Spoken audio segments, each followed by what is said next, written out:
Break के बाद आपका खैर मकदम है। नेशनल यूथ डे के अवसर पर chairman LHDC Kargil Phunsuk Tashi chief guest के तौर पर मौजूद थे। इस तकरीब का आयोजन नेहरू युवा केंद्र Kargil, department of youth affairs, ministry of youth affairs and sports ने डिजिटल कंप्यूटर सेंटर करगिल के अंतर्गत से किया था।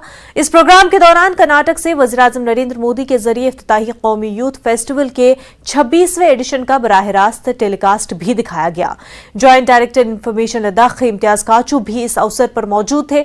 इस अवसर पर ताशी ने स्वामी विवेकानंद की तालीमात का जिक्र किया और कहा कि इस दिन का मकसद स्वामी विवेकानंद की जिंदगी और उनकी तालीमात को मनाना है। कायम मकाम CEC ने कहा कि स्वामी विवेकानंद की जिंदगी मुतासिर कुन थी और तलबा और नौजवानों से कहा कि वो उनकी जिंदगी को एक तहरीक के तौर पर ले। उन्होंने नौजवानों पर जोर दिया कि वो जदीद दौर के चैलेंज का मुकाबला करने और कौम को नई बुलंदियों तक ले जाने के लिए सख्त मेहनत करें।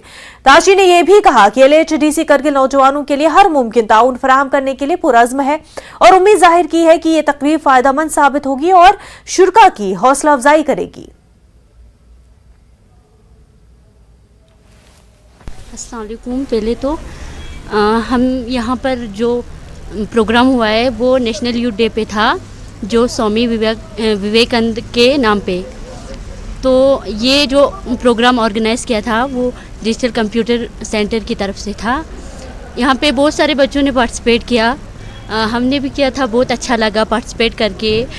जो यूथ डिपार्टमेंट है उन्होंने हमें सपोर्ट किया कि हम अपने जो ख़यालात हैं उनको ज़ाहिर करें और हमें अपॉर्चुनिटी दी कि हम कुछ बोल सकें बेझिझक होके।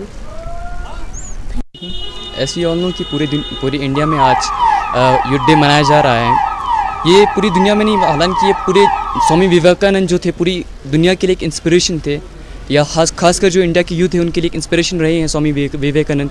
उनकी 40 ईयर्स की जो उनकी लाइफ है उसमें उन्होंने इतना अचीवमेंट किया है जो कि एक आम इंसान पूरी लाइफ में भी अचीव ना कर सके।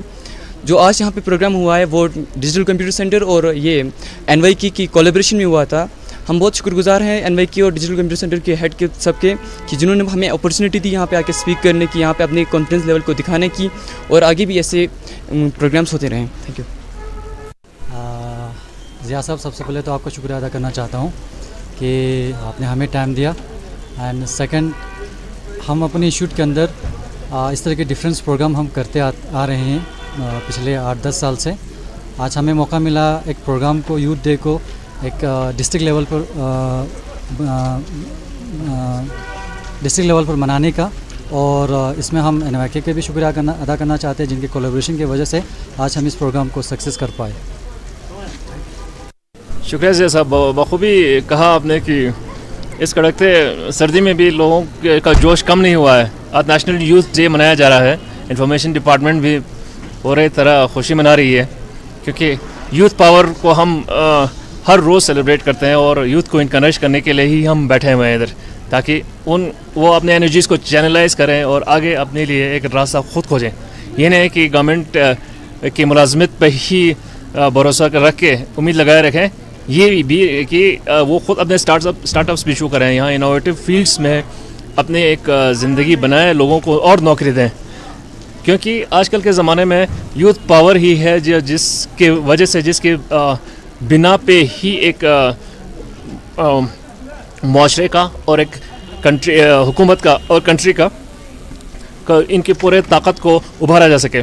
देखें आप, स्वामी विवेकानंद का जन्मदिन है आज ख़ास तौर पर, और मैं ये बताना भी भूल गया था अंदर बच्चों को मुखातिब करते हुए कि 30 साल की उम्र में ही उन्होंने वर्ल्ड पार्लियामेंट ऑफ रिलीजन्स को ख़िताब किया एक कम उम्र में, और 39 साल की कम उम्र में ही उन्होंने वफ़ात पाई। इसका मतलब ये हुआ है कि 40 साल के से पहले ही उन्होंने पूरे दुनिया पे लगभग जैसे कब्ज़ा कर लिया था एक तौर पे।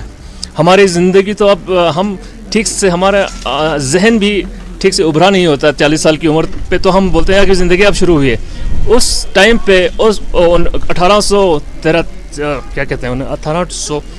1863 में उनका जन्म हुआ। उसके बाद एक क्या कहते हैं, there is no looking back जैसे कहते हैं, वो था। और ऐसा था कि दुनिया भर पे ही राज करने का उनका इरादा था, और 30 साल की उम्र में अगर वो ख़िताब एक इतने बड़े असेंबली को कर सकते हैं तो आगे जाके पता नहीं क्या क्या करते हैं। अनफॉर्चुनेटली उनकी डेथ बहुत छोटी उम्र में 39 साल की उम्र में हुई, लेकिन जो कुछ उनसे हमने सीखा बहुत ज़्यादा है। वो धीरे धीरे हमारे जहन में उतरता जा रहा है और हम अपने यूथ की तरफ वो सब आगे चैनलाइज करते हुए या कन्वे करते हुए जा रहे हैं। ये समझ हमारे यूथ में है, उनके टीचिंग्स और उनके नक्श कदम पर चलना। वजह है कि हमारा सपोर्ट उनके पीछे हमेशा बने रहे। बहुत बहुत शुक्रिया। अब आप सभी लोगों को मालूम है कि आज करगिल में जो है ना नेहरू युवा केंद्र और हमारे कंप्यूटर सेंटर के इन कोलैबोरेशन पे हिंदुस्तान के ग्रेट फिलोसोफर और थिंकर स्वामी विवेकानंद जी के बर्थडे को ट्रिब्यूट करते हुए नेशनल यूथ डे जो थ्रू आउट द कंट्री आज मना रहे हैं, तो करगिल में भी उस चीज़ को हम मना रहे हैं। यहाँ पे बहुत सारे यूथ लोगों ने पार्टिसिपेट किया है।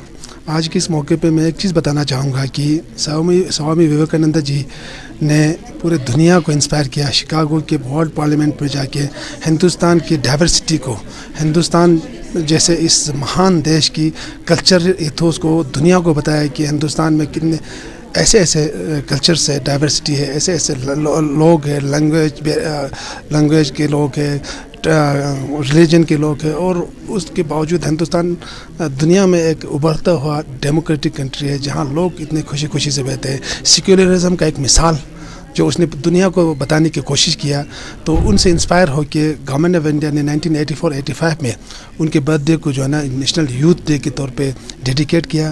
तो मेरा ये मानना है कि स्वामी विवेकानंद जी ने जो भी देश में कुछ छोड़ के गया, दुनिया को कुछ छोड़ के गया, उन चीज़ों का इंस्पायर होते हुए हमारे यूथ को आगे बढ़ना चाहिए। यूथ जो पूरे दुनिया में जो है ना 50% का पॉपुलेशन जो वो यूथ का है, आने वाले भविष्य है, यूथ जो ना आने वाले फ्यूचर ऑफ द कंट्री जो ना ये यूथ लोग हैं।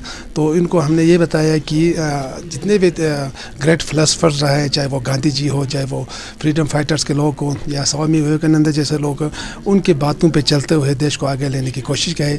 ईमानदारी, मेहनत और डेडिकेशन से खुद अपने आप को बनाने की कोशिश कीजिए, क्योंकि जब तक खुद अपने आप को यकीन नहीं करेगा, अपने आप को बदलेगा नहीं, दुनिया के। शहनाज परवीन जिनका ताल्लुक